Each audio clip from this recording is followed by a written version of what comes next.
Құрметті достар, бүгін сіздермен үй жағдайында жасалатын ірімшіктің рецептімен бөлісетін боламын. Үй жағдайында жасалатын ірімшігімізге керекті бізге сүт 2 литр. Менде магазиннің сүті, если үйлеріңізде болып жатса, қолдың сүтінен де болады. 200 грамм қаймақ, 3 жұмыртқа, 1 қасық тұз. Енді бірінші сүтімізді қазанның астына қосып, сүтімізді қазанға құйып аламыз.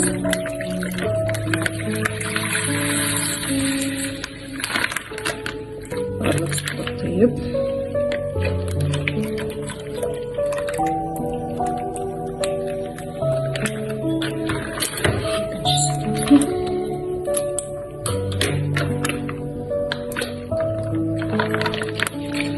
Енді сүтіміз қатты қайнап кетпеу керек.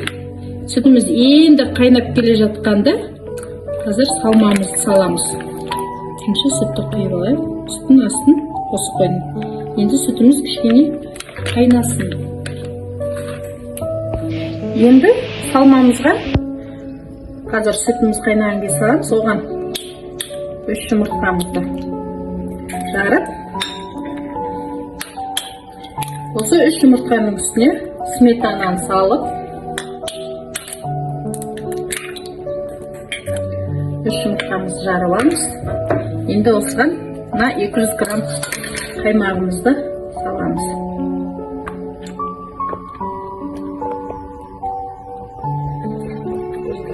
Қаймақты салып,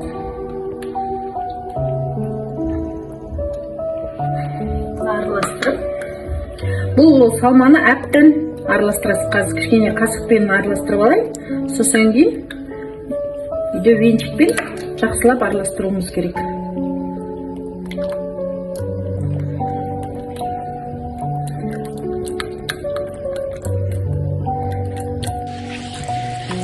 Венчикпен әбден жақсы араластырып аласыз.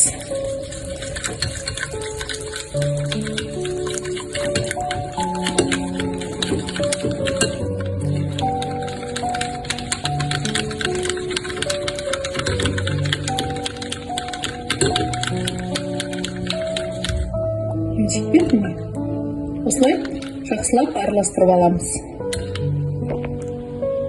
Бүгінге сүтіміз уже қайнап келе жатыр. Осы сүтке және 1 қасық тұзымызды салып жүреміз.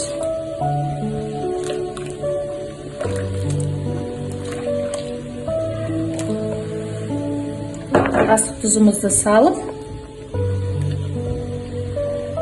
жаңағы болған салмамызды әбден осылай араластырып аласыз. Араластырып, енді қайнап келе жатқан сүтке салманы құямыз.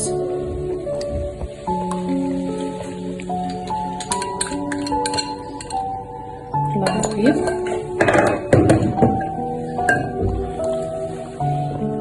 енді бұл ірімшік болғанша кішкене тоқты осылай тұрсын.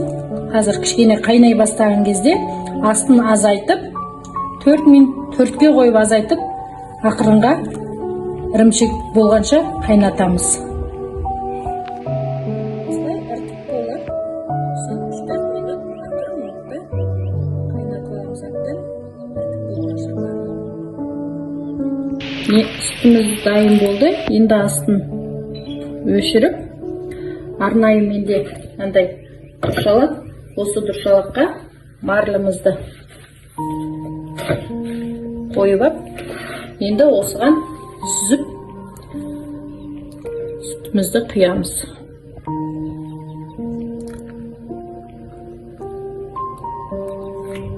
Бұлай қоя берсем де болады екен.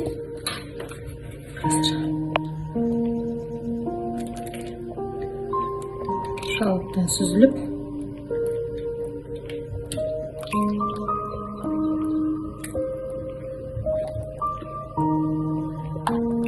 барлығын осылай жақсылап құйып, сүзіп қоямыз.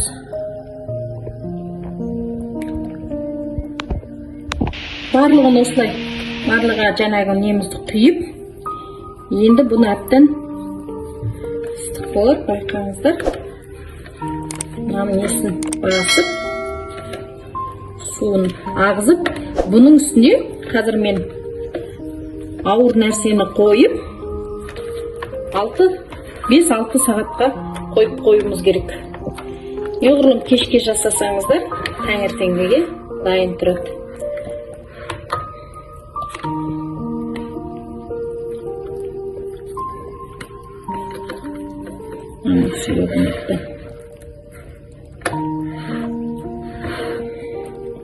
Барлығын суын ағызып, енді осының үстіне ауыр затымызды, енді ауыр зат банкына қойып, 5-6 сағатқа қойып қоясыз. Ірімшігіміз дайын болды. 6 сағат ыстадық. Қазір ірімшігімізді турап көреміз.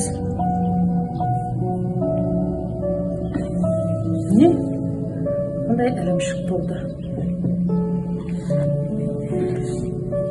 Үй жағдайында жасауға өте болатын ірімшік.